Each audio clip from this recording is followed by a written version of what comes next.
Hel- Hello, everyone. Welcome to Factora's April community event. My name is Liz. I am the community manager here at Factora. I am calling in from sunny Tampa, Florida, although we are about to get a thunderstorm here in a little bit. I would love to know where everyone else is calling in from. When you have a second, if you can drop your location in the chat so we can get to know you better, that would be great.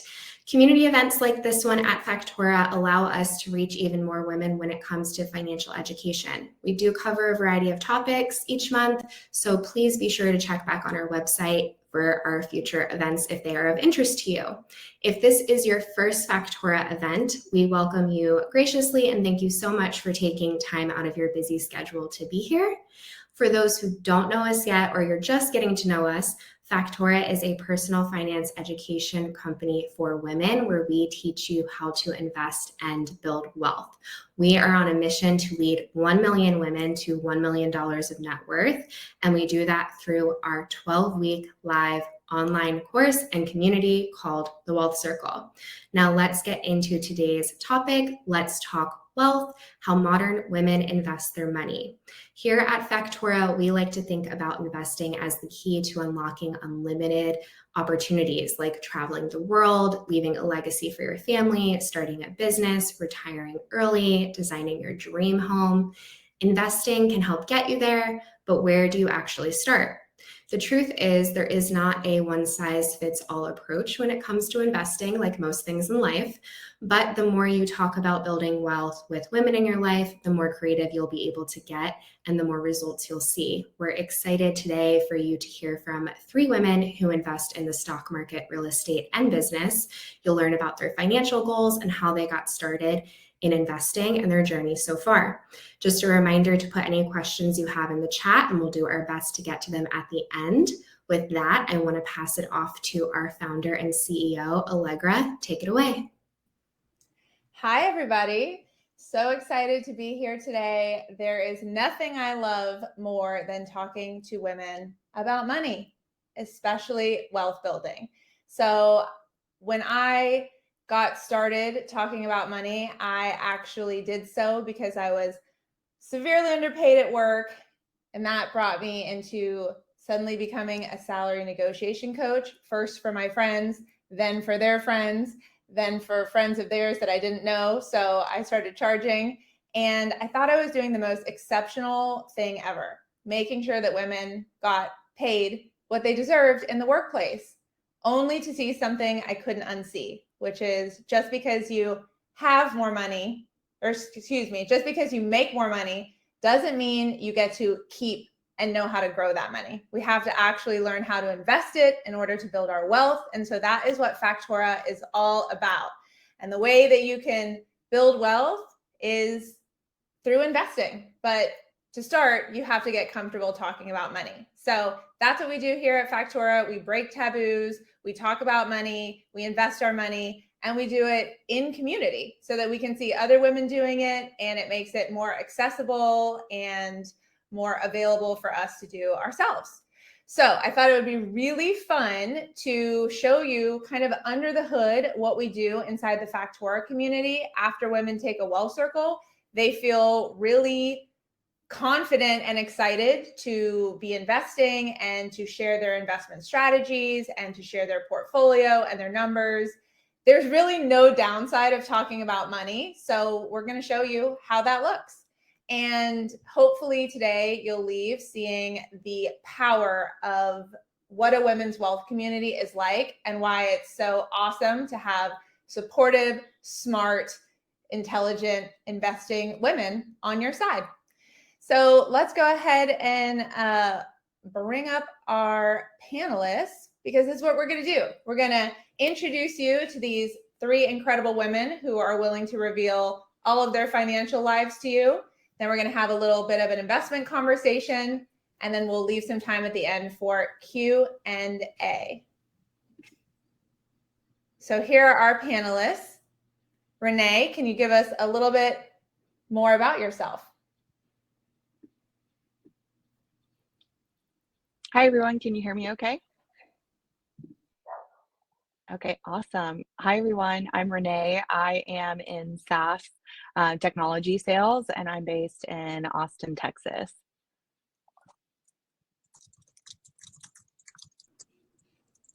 Jen, where are you based? What do you do? Hi, everyone. I am a realtor, so I'm a real estate agent with Open House Austin, which, as the name states, is located here in Austin, Texas, but we work anywhere in Central Texas. Awesome. Factora and Open House actually just launched a giveaway today, so check that out if anyone's interested. And then Erin. Hey, I'm actually based in a tiny little town about an hour and a half outside of Austin. I was formerly a marketer in my corporate career, but now I'm a small business owner. Love it. Okay, well, we lost Renee. Hopefully she'll come back up. But just to show you the power of community, I have gotten to know all of these women through joining the Wealth Circle and what they do in their regular lives. And so I'm really excited for them to divulge all of how they built their wealth. If we don't get Renee back, we can just start with Jen. Oh, wait, here she comes. I'm here. Can you hear me? Yeah, we've got you. Okay, good. Sorry about that, everyone. Okay, so let's start with Renee. You are an OG Factora woman. You actually took your Wealth Circle in spring of 2019. I only started the company in the end of 2018. So I'd just really like to know what brought you to Factora and what did your finances look like before you started to really focus on investing? Yeah, so hi, everyone. I met Allegra in one of those salary negotiation workshops that she mentioned earlier. I had just turned 30 and I was in a panic about what I was going to do about my money as I moved into this next decade of my life. And so it was divine intervention. I found Factora. At the time, I'd really wanted to talk to other like-minded women about what are they doing with their money. I was a high earner, but I was heavily focused only on saving my money, but I had no idea what to do outside of that, and was quite frankly just felt like I needed to start adulting pretty quick. The only investment I was really doing was maxing out my 401k, thank goodness, from the recommendation of one of my managers at my corporate job. I've been at this corporate job for about 12 years. So I had also purchased a house when I joined Factora and felt like I could really just, learn more about what real estate looks like. But really what brought me here was just doing the absolute bare minimum when it came to investing. And I was too scared to learn how to do more. It just felt too risky to me. And so at the time I was, saving about 10 to 15% of my income and I just needed help. I love that you use the term adulting when it came to your financial life, because I think that's so applicable. And I felt the same. I was like, I'm actually really good at making money. Where has it all gone? At least you were good at saving it. I know you had a lot of cash saved up when you started Factora. I wasn't even good at that because I didn't have the financial habits in place. Wasn't even maxing out a 401k. So just to let all of our audience members know, there is no perfect with money, but there is getting started. And so it's really great to hear your backstory. Now it's 4 years later. Let's talk about what your finances look like today. What changes have you set in motion to grow your net worth? Yeah, thank you. So it's been 4 years. It's wild. I can't even believe that. What I immediately walked away, and yes, I came in with a good amount of savings. Not every woman in my circle was in the same situation. But for me, what I had a good amount of cash just sitting on the sidelines. And so what I did was I picked up a good portion of that and put it into into the stock market. I was like, I'm going to get this done by the end of my circle. I can do it. And then after that, after I took that first step, it didn't seem so scary anymore. And then what I did was I made a concerted effort to bump that savings and investing rate up as high as I could by reducing unnecessary spending that was not aligned to my values. So I was actually able, I'm very fortunate to pop that up to closer to 50%. And then it became a game of how much can I peel out that is not necessary and watch my accounts grow. So I opened a couple of brokerage accounts and I equally distributed, that money across what we call at Factora our short, mid, and long-term goals. I'm sorry, yes, investments. And so I picked up from my short-term savings and I moved that cash into investments for things I wanted to accomplish in maybe 3 to 5 years. And I'll be able to tell you about those because it has been 4 years. And yeah, so my savings rate. Can I interject and hear some numbers? How much cash did you have sitting? Do you remember? And how much? Because you said you moved half of it into investments during your wall circle. What amount was that? Yeah, I had about 70,000 sitting in cash savings. And I want to say it was a high yield savings, but it might have even been just a savings, a money market, like savings account. And so that was my first step was, okay, let's get some of this earning more. And then let me cut it in half. I picked up 35,000 and I put that into the stock market, which sounds like a massive amount. And it was, but through the formulas of knowing, well, what do I really need if an emergency hits in short-term cash, that was able to help me feel more confident in picking up the rest and moving it into my mid and long-term categories. I love that. And I see so many women who come into Factora who do have excess cash sitting on hand and they're not comfortable doing something different with it because it feels so secure just having that money sitting there.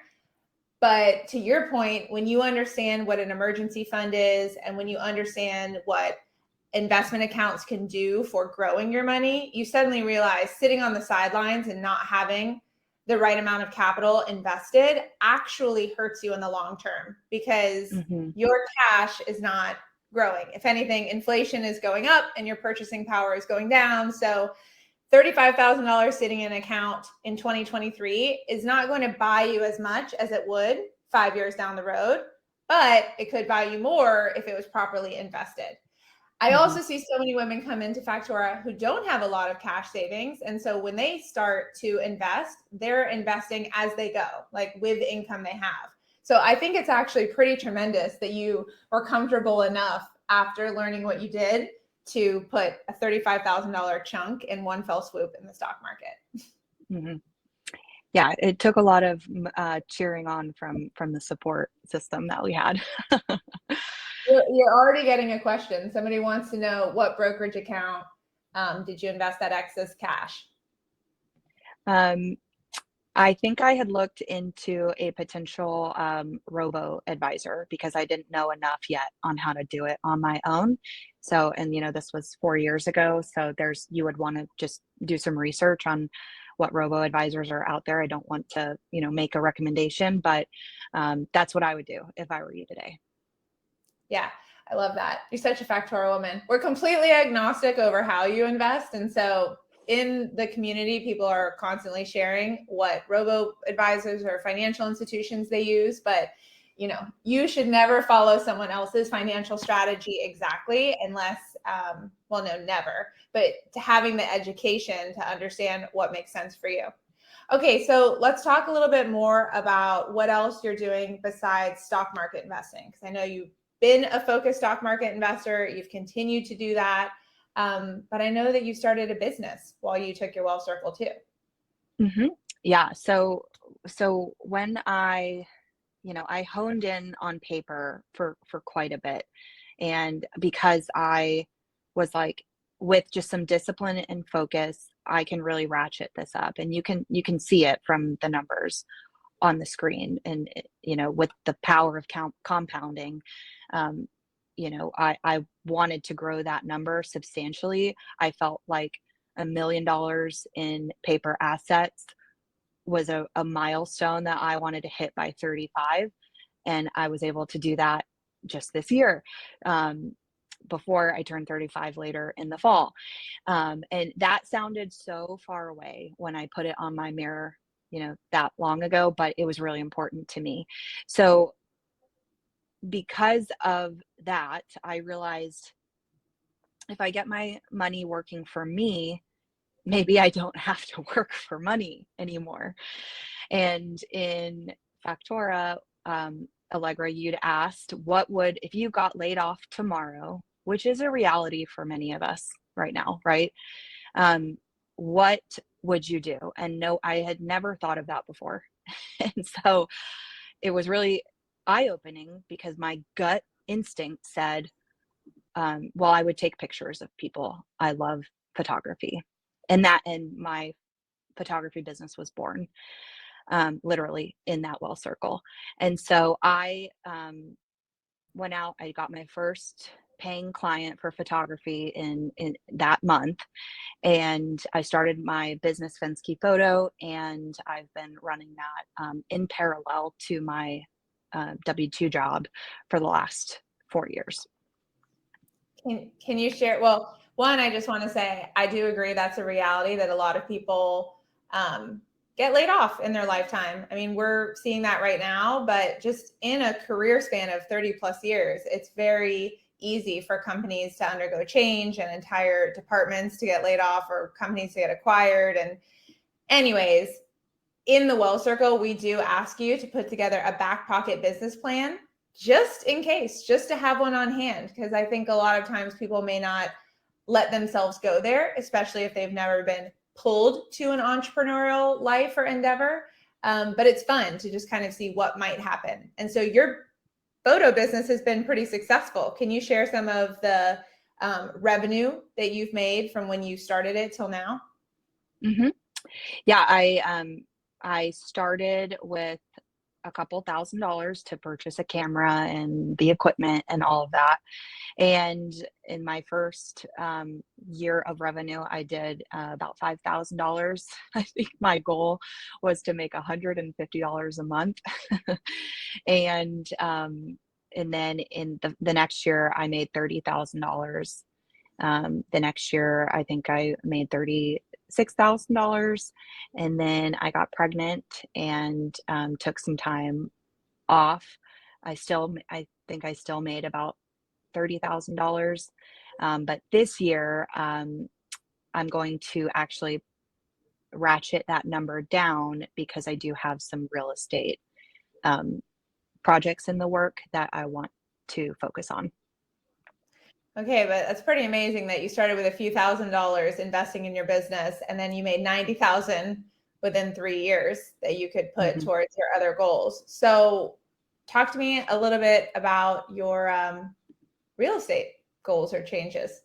Mm-hmm. Yeah, and the goal, and just to back up really quick, the goal for that business is to become full-time at some point in the next 3 to 5 years, and to reach 6 figures. So I hope you're all cheering me on along the way, because I will need it. But so, another one of my goals that I wrote down in my Well Circle was to purchase another real estate property to have another primary residence. Real estate to me was very uncomfortable and very risky because of all the effort involved in my mind. That's what I thought. And so I decided to make that investment. I saved up cash over the last 2 years, and we actually just closed on our next home on Friday, and our renovation started on Monday. And so we will be moving into that home here hopefully soon, and then turning our current property into a cash flow rental. I love it. Well, I have no doubt that you'll hit your 6-figure goal with your photography business.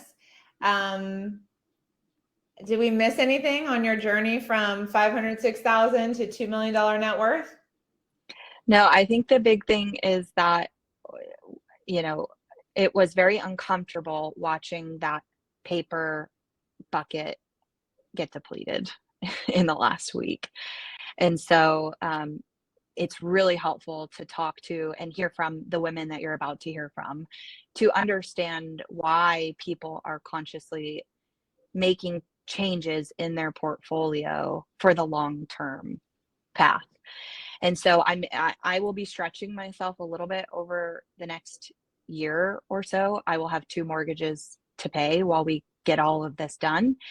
But I have a couple of non-negotiables while we do this. I will not stop investing in my 401k, and I will not stop investing in my son's 529. So this isn't keeping me up at night, although from afar you'd think it would, because I know that this is all for the long term. Yeah, I actually think that's a great point too, that, you know, you started your photography business completely as a side hustle, but now that you've done it for a few years and you've gotten better and better at it, you've got this end goal of making 6 figures from it, transitioning out of a corporate role into that so it can afford your life. And I think that's really the beauty of having a financial plan and understanding how you can rearrange your money. And to your point, even though you took a lot of money out of your paper assets, you moved it over to real estate, that value is just sitting somewhere else. So it's still to the positive in your net worth. It's just been reallocated from one asset class to another. Yes. And it's never too late to start, and just fast forward 4 years and think about where your paper could grow to. I love it. Well, thank you, Renee. I'd love to bring Jen on and hear a little bit more about your portfolio. All right. So Jen, you took your Wealth Circle pretty recently. It was just at the end of 2022. So talk to me a little bit about why you wanted to take one and what your finances looked like pre-Factora. Yeah. I have known about Factora for a long time. I actually, I think I met you or saw you the same time that I met Steph and joined Open House like 3-4 years ago. And I've kind of followed along with these type of webinars, but I was like committed to taking the Wealth Circle last year. Was like on my bucket list, my New Year's resolution. So I joined in the fall. I think it started in September and went through November, December. So just a few months ago. And I feel like I have been interested in personal finance my sort of whole adult life, and was always interested in stocks, but never felt like I was the right person or in the right place in my life to start investing in them when I was in my 20s, or just feel like I didn't make enough money. And I wanted to get past that. I had invested in real estate for over 10 years at that point. And I was like, I don't know why there's this block in front of me about paper. So I wanted to take Factora to get past that. And I did, and so much more. I almost want to just pause there and talk about mental blocks, because we all have them, but we just heard Renee's story and her block was similar. It's like, I have this cash, but I've got a block on investing it, whereas she'd already bought a house and that was not a big deal to her. And same with what you're saying, like real estate, you were up and ready to do. But I also just talked to someone else this morning who's like really afraid to get into real estate, but she's got a lot of money in her stock market account. So we're all going to come with our own backstories and just mental blocks on different areas of investing. And that's why I think it's important to learn all the things you can be doing with your money so that you can do what's right for you specifically. So talk to me a little bit about your real estate investing. You've been doing it for 10 years. What did your real estate portfolio look like? And yeah, I mean, I'm sure all these women want to hear about what it looks like to be a young real estate investor. Yeah. It started slow, but early. I, was just out of college and had been renting, and I was starting to look at, I think I was just on like very early phases of Zillow. And I saw sort of the prices of homes, and they have those little calculators at the bottom. And at the time I was like, this is like my rent. Why am I paying someone else's mortgage, paying a landlord? And I knew enough to know that when I'm paying my mortgage, I'm paying myself back, sort of like a savings account. And so I bought my first house in a suburb of Boston when I was 21. I was still working a service job at the time. I was a waiter. I was finishing college, and I remember thinking it was so strange how I was buying a house kind of in like the suburbs, and I was so young. I was probably the youngest person on my block. And yeah, and that first property was very exciting. It sort of got my feet wet into real estate. It was everything I wanted to be as far as my first house goes. But life changes happen, and I ended up needing to move out of state after just a year. And I was like, I don't think it was a good time to sell. Like, I only just bought this house a year ago. I wanted to get a little bit more equity in the home. And so I ended up hiring a company to rent it out for me when I moved out of state. And after a year of living elsewhere, I came back to Austin, but I didn't want to move back into that house. So I ended up selling it after 2 years, which was a blessing in the sense I didn't know what I didn't know at the time, but it allowed me to avoid capital gains. So I didn't have to pay a ton of taxes on the property. It hadn't appreciated a ton. I didn't make a ton of money on it, but it got me past that fear of buying my first property. And I think doing that early opened up the door for me to be able to buy multiple properties a little bit later in life. And selling your property. So, you got to experience both. And just for audience members, what she was mentioning with capital gains is if you hold your investment for longer than a year, you don't have to pay short-term capital gains. So long-term are definitely more in your favor. So what does your real estate portfolio look like today? It's always changing, but right now I have 3 properties in my name, 4 doors, meaning like one of the properties has 2 units on it. And I don't own all of them by myself. I own one with my husband, one with a partnership. But I am, as of last night, under contract on another investment property that is just in my name. Congrats. Love that. How timely. Yeah. Well, then talk to me a little bit more about other financial moves you've made, because I know you said you did real estate investing early, and then that wasn't, fearful or hard for you to do. You're a pro at that. Mm-hmm. But then what else? How did you get those paper assets up? Yeah. So pretty immediately after starting Factora, I kind of followed along, with the homework, and opened up accounts, opened up my brokerage accounts, opened up IRAs accounts within the brokerage accounts. And at the time I had been in real estate a couple of years, and the Austin market's been crazy. So I had actually tripled my salary from when I was working in property management before. So I had similar to Renee, I had a lump sum of savings, and I didn't really know what to do with it. I was in a position at the time where I just started being self-employed. So it was hard for me to buy real estate at the time. And, I was like, oh, I'll just keep saving this for a down payment. But I kind of got past that. And I'm like, well, I'd like to be able to do something more on a daily basis, like to actually be able to invest instead of just save and then push all the money at one time. So I maxed out the IRAs. I opened up the iBond accounts when they were really high at the end of last year and maxed those out. And then I set up my auto recurring. So I have it set up to pull from my accounts every 2 weeks. And I'm trying to hold myself accountable that every quarter I increase the amount that I'm putting into those auto investments by $500.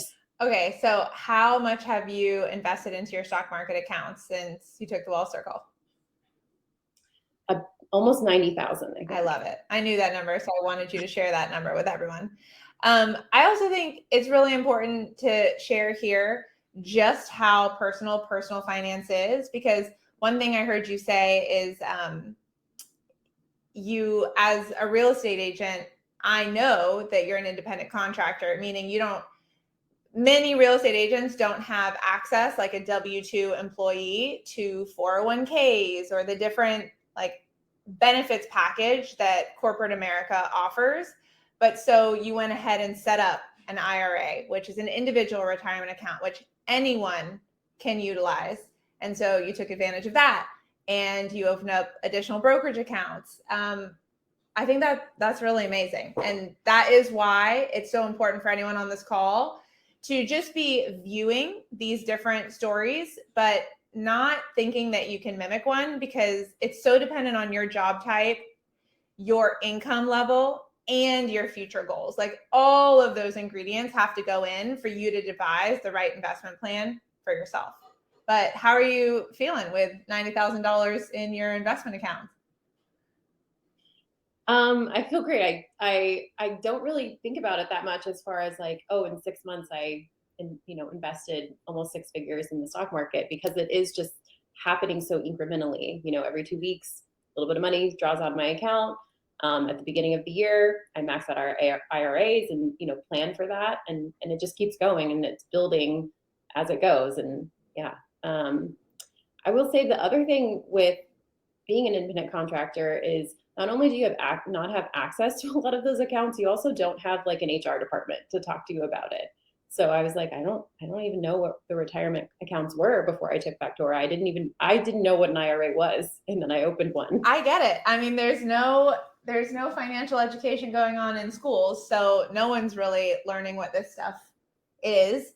But even the women who have HR departments and corporations that offer employee-sponsored retirement accounts, one of the biggest and most frustrating things we see when women take the Wealth Circle is like HR's responsibility is to let you know that that is part of your benefits package. They are not investment advisors, or they are not going to see what you do beyond open the account. Like they're there to show you have one. And so we see so many women come into the Wealth Circle who have a bunch of just cash sitting in investment accounts, and you need that cash to be flipped into investments for it to grow.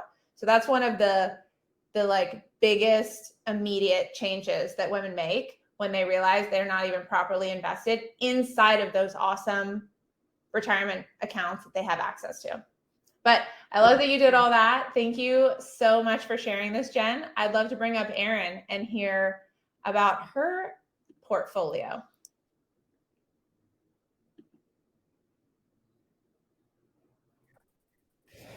Hello. Oh, we just got such a timely question from someone in the audience saying, does anyone on this panel have debts? And what do you do? So let's hear Erin's story. Take us back. You're also an OG who took your Wealth Circle in 2019. What did your finances look like then? Yeah, so my story is a little bit different. Unlike Renee and Jen, I wasn't great at saving money. Whenever I took my Wealth Circle, I was really, really good at spending money. So I took the Wealth Circle in my late 20s, and my husband and I, we both kind of started with nothing, outside of college. We didn't have anything to start with from our families. And we had spent a few years kind of grinding out our corporate jobs, and we're finally getting to that place where our salaries were at an exciting place, but we didn't have any plans for our finances. Instead, we were just racking up debt. So we had a lot of student loans from college. And then it seemed that even though we were getting those raises little bit by little bit in our jobs, we were just living our best life in the city. So we were getting the better apartment, buying the new clothes, traveling. And so I had a lot of credit card debt too. Me too, girl. That was my story. I was living in New York. And like I said, I got real good at making money, but I was just as good at spending money. So that was when I was like, it doesn't matter how much you make. And I tell this to women all the time. Like if you make $250,000, but you spend $260,000, you are worse off than a woman who makes $50,000, but invests 10,000 of it. Like she is in a better financial position, but outwardly it might not seem so.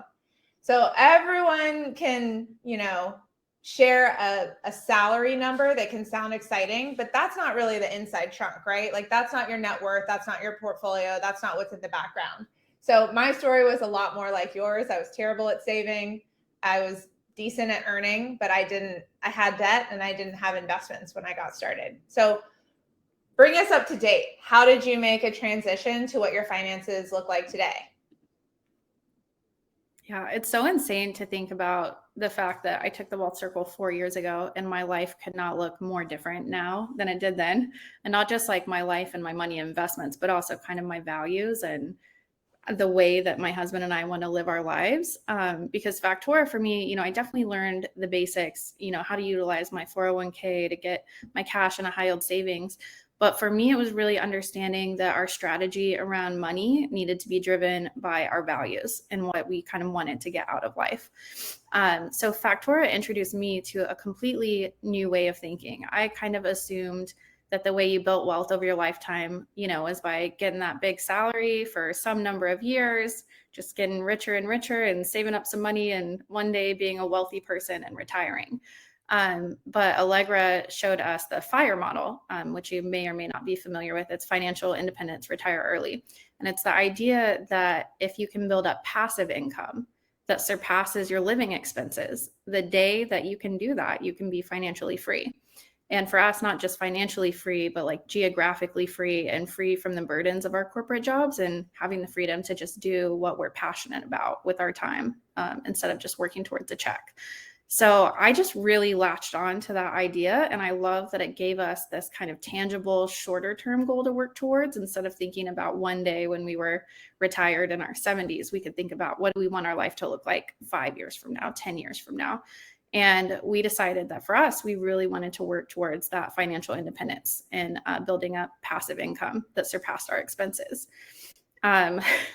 So we've been on a little bit of a journey in figuring out how to get to that place. So right after the Wealth Circle, I started out with stock market investing. I came into some RSUs from my job that I was in. And actually just about 6 months after the Wealth Circle, I got laid off for my job. So I also experienced that, but fortunately it came with a severance check. And so that severance check was my very first experience with investing. So I was like, I have to do something with this chunk of cash. So started out with the stock market and realized that it was really cool to see that progress and kind of see that free money in my account from gains, but it was a little bit slow for what we were working towards. So we started to dabble in real estate and we looked for properties that we could cash flow as a rental. So the idea that we could, make $500 to $1,000 a month extra on top of the payment to add to that passive income. And so we ended up buying our primary residence and in time bought 2 more rental properties that cash flowed just a little bit. But we also realized that was moving a little bit slow because we didn't have a huge cash reserve to work with. So we had to spend a lot of time. We way reduced our living expenses, by the way, and really increased the savings and investing rate. But it still took a lot of time to save up enough cash for a down payment to buy the next property to add, $500 to $1,000. So that was going to be a really long-term plan. So we realized that our passion really lies in small business ownership. And we knew that from day one, even, in college, we had dreams of opening businesses, but it was always like, maybe we could do that as like a retirement project, one day when we didn't have to depend on the income. And instead, we really decided to go all in on business as an investment to build that cash flow. So after I got laid off of my corporate job, I didn't go back. I took a part-time kind of W-2 working for my family and started making plans to open a business. And then about a year later, my husband also left his W-2 job. So our income drastically decreased, but fortunately we made a lot of adjustments along with that, with our living expenses. So we cashed out one of our properties. We only held it for about 2.5 years, just past the short-term capital gains. But it was during that kind of crazy real estate period in Austin during COVID where properties went crazy with appreciation. So we held it for a pretty short amount of time, but we were able to cash out about $150,000 and decide this is our money we're going to focus on building businesses with and also living off of because we weren't quite bringing in enough money to cover our expenses. So that's kind of where we are now, is a little bit early on our business owner journey. So I can dive into that if you want me to. I know that's a lot of info. So good. I mean, I guess I want to just say a few things. One, audience has probably heard every panelist talk about their savings and investment rate. If that's not a term or a number that you're familiar with, that's probably one of the the biggest benefits of the Wealth Circle, you're gonna know that number, and you're gonna look to increase that number. Because Renee started out at the beginning saying she was saving about 10 to 15%, and then when she took her Wealth Circle, she realized she could be saving and investing up to 50% of her income, which some people hear and they're like, that's outrageous. But let me tell you, these women are doing it all the time, because when they see how it's directly correlated with years to financial freedom, it is a big motivator to invest more now so that you can work less in the future. And then the other thing I wanted to share about your story is just that so many women join the Wealth Circle and they're like, oh my gosh, investing feels so complex and overwhelming. And really, they're just talking about the stock market. Like, there is so much news and fear mongering all around investing at large, but really all of that is talking about the stock market. So yes, that's one way to invest, but you can do it very passively for the long term, and it can be really beneficial, but it's slow. Like, that's why it's used in your retirement accounts. Your 401k, you can't buy real estate in it. You can't invest in businesses. Your access is to the stock market. So you shared that you started there, you felt like it was a little slow. Then you went to real estate. It's a lot of work and it takes a lot more capital to get in. Like, you can open up a brokerage account and invest $200 a month, you know? It's going to be slow, but it's accessible. Whereas real estate, if you're trying to get a property, you might need $30,000 in cash before you can get in. So I love that that's what kind of brought you to the business asset class. And then the last thing I'll say about that is, audience, think about the most wealthy person you know. Likely there is a business involved. If you've heard about it or bought a product on a shelf, right? Like Hot Pockets, that family is very, very wealthy. Generational wealth from one idea that is now a booming business. And so with our corporate lives, and even with real estate to some extent, there's only so much money you can make, right? Your salary has a cap. The house that you're going to flip can only make so much, although you did a bang up job getting $150,000 out in an incredible moment, right? Like, that was a perfect market moment. But with the business asset class, you can invest very little and make a lot, and there is no ceiling. Like, Renee spent a few $1,000s and she's made $90,000 in 3 years. That cash on cash return is incredible. Same with me. I started Factora and it didn't cost me more than a few $1,000s to get a website and whatnot. And it's been so beneficial for my family, for our employees, obviously for all the women who take it. There's just no ceiling with business. And so it's the last asset class we teach because it is the highest risk, but it has the potential for the most reward. So now talk to me about your business investing. Yeah, so I think it's interesting. I think when people hear business investing, they think about startups and like that entire world of trying to build a unicorn that you can sell for $1 billion and obviously retire at that point.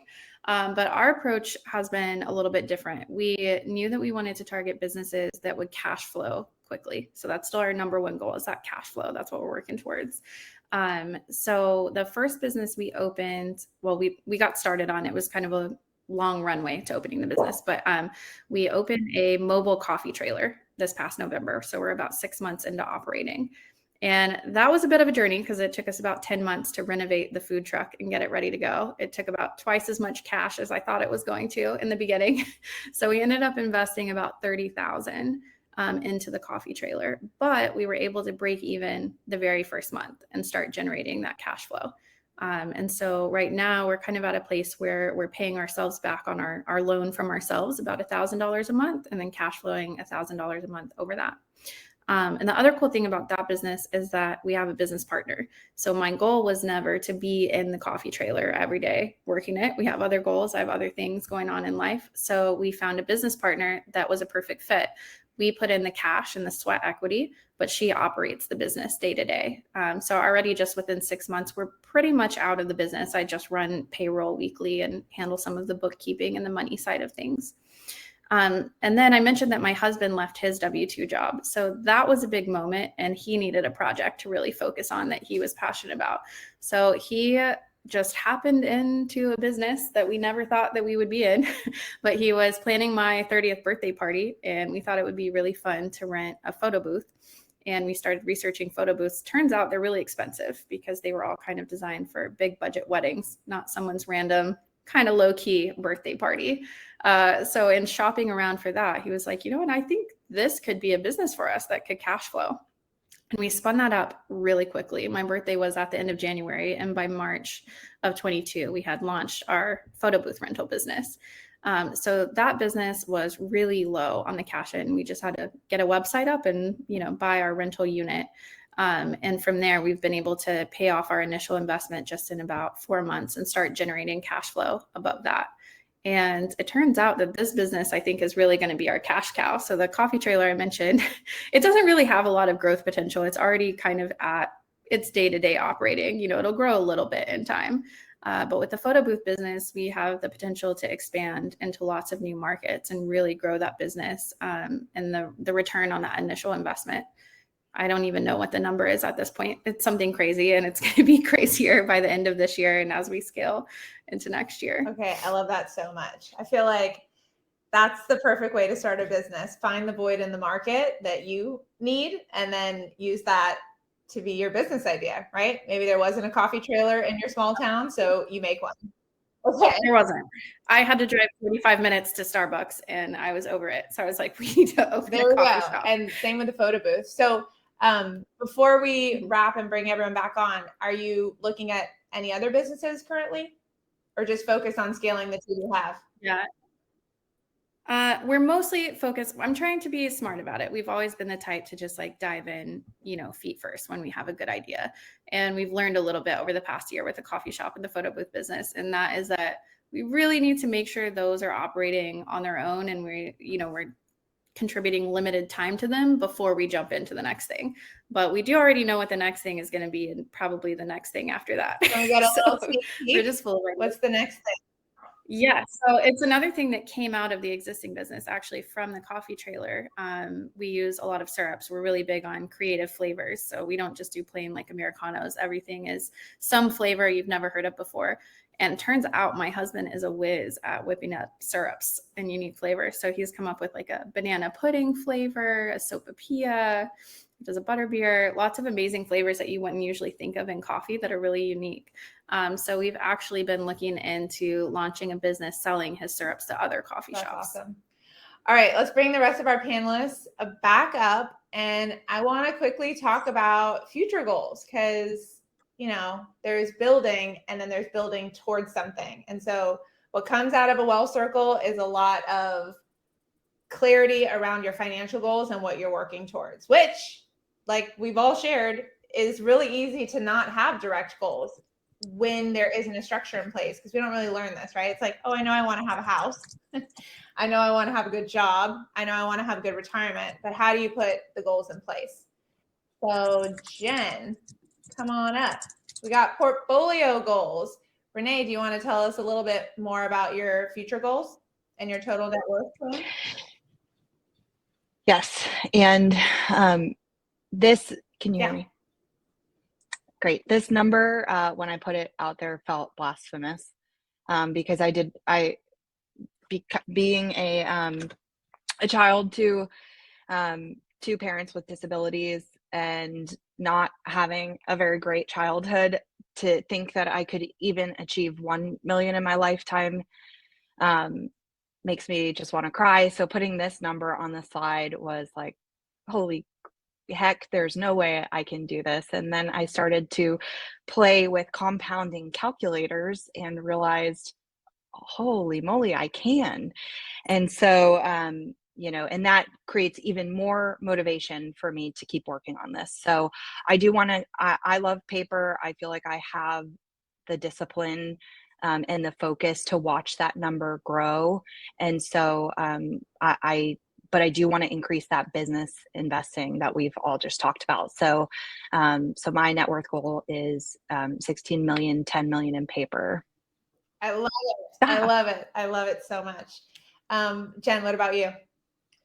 Yeah. So my goal is 6 million, and that comes from sort of goals within each asset class.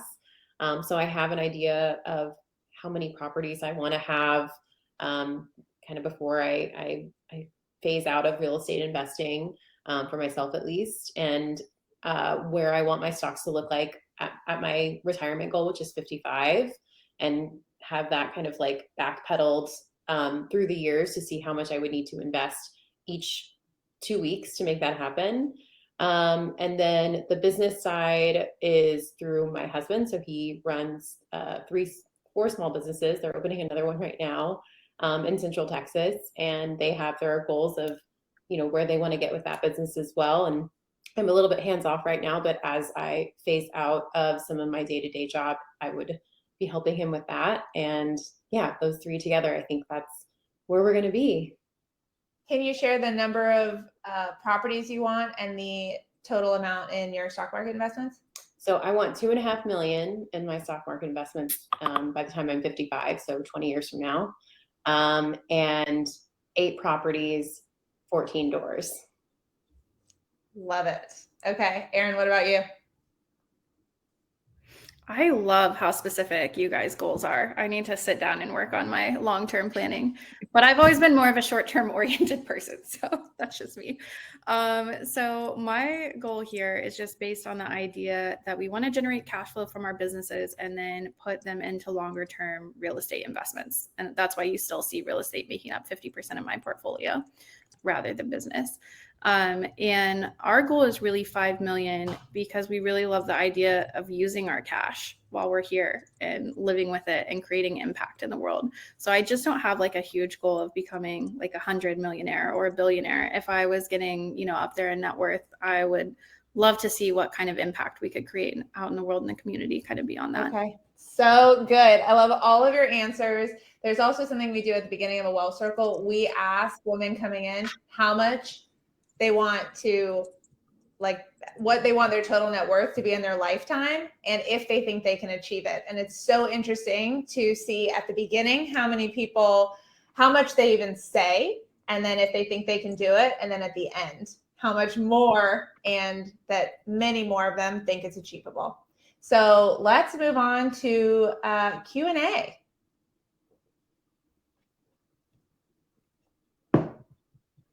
Super inspiring conversation. I am inspired by all 3 of you.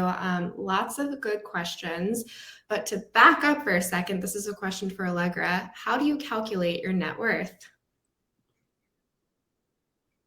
Yes, great question. So you calculate your net worth by simply totaling up all of your assets and subtracting your liabilities. We have spreadsheets so that you can do this. And then there's also plenty of free tools that you can use online. But your assets would be your cash, your investments, your real estate, and then you subtract out of that any loans or mortgages or any other liabilities. And what you have remaining in that difference is your net worth. So a net worth can be negative if you don't have assets and you do have debt. When putting your money in the stock market, what did you purchase? Mutual funds, ETFs, something else? Not sure if the panelists want to chime in with what they're purchasing. Yeah. Do we know who that was directed towards Renee's initially? It conversation. was at the beginning. Renee, what you asked? So if you asked me, if you asked me in the beginning, I would say, shit, I don't know. But in the beginning, I started with a robo-advisor because to me, I did not know the difference between mutual funds, ETFs. And even now I have to really think hard about answering that. I like to keep it very simple. If there's too much complexity, I get nervous and I don't make a decision. So when I started with a robo-advisor. That's the Wealthfront, Betterments. You can Ellevest, you can look into, there's lots of options out there now. And I answered a questionnaire about my risk profile, and then you deposit the money and they start investing it for you. And then as I got more comfortable, I looked into low cost index funds. And so you can purchase those types of investments through a big firm like Charles Schwab, Vanguard, Fidelity. So what I started to do was take a look at, I did not realize I was even invested in some of those funds through my company's 401k.